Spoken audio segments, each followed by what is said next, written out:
have a young one right now, but you've also had, your 3 older boys go through that same steps, and it would just be nice to be able to step away. So it's great that they're offering something like this. I love that story so much. There is so many public places that you go that there's not a changing table. Right. And you're like, what do I do? Do I go to my car? Like, this is a nightmare. Yeah. And then you have, especially if you have a bunch of kids running around at different ages, like, what a nice thing for them to be able to provide. Just to smooth the process out. I hope other stadiums follow suit on that one.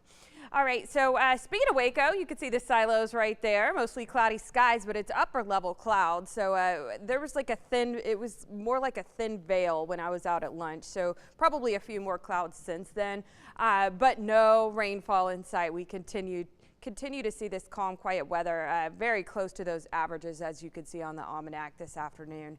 It is 5:16. Current look at temperatures, quite warm still, but at least we have some shade, right? If you are going to be outdoors the next hour or so, while it is still quite warm.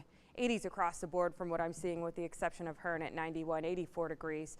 Out in Comanche right now, it is 86 up in Waco. You can see I mentioned some cloud cover. All the rainfall is staying off into West Texas in the big country, the hill country as well, if it's hitting the ground, not projecting for all that green you see out to our west to head in our direction for the most part.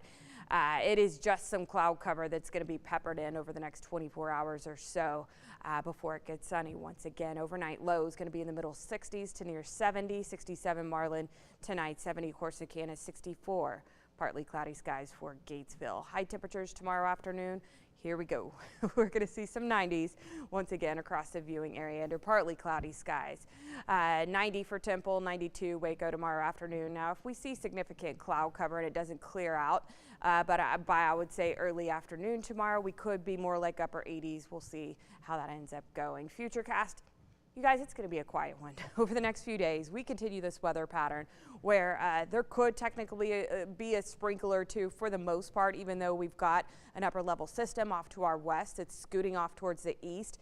It's very dry near the surface. It's not allowing for any precipitation that's up in the clouds to actually fall and hit the ground. So unfortunately, we remain dry this week. It is going to be quite warm every afternoon in the upper 80s or approaching the lower 90s as well. And we're going to see, in general, a clearing trend of the cloud cover we're seeing. You see that H right there. High pressure ridging is going to basically dominate the back half of the forecast, including the upcoming weekend. So, hey, at least your things won't get rained out if you have outdoor plans. We've got twins. I've been saying this all day because it's funny, and I also have twins at home. But Tropical Storm Imelda projected to bring quite a bit of rainfall, riptide issues to Florida, the Carolinas as well. Humberto, we've been talking about that all weekend. Both storms going to do the same thing. Spaghetti plots now agreeing. The track of both of those systems, good news being they are going to jet off towards the northeast. Weather highlights, lows in the 60s. We're going to have highs in the upper 80s and 90s. Very quiet 7-day forecast. Don't forget, you can always get it free on Fix Plus. Whitney, thanks.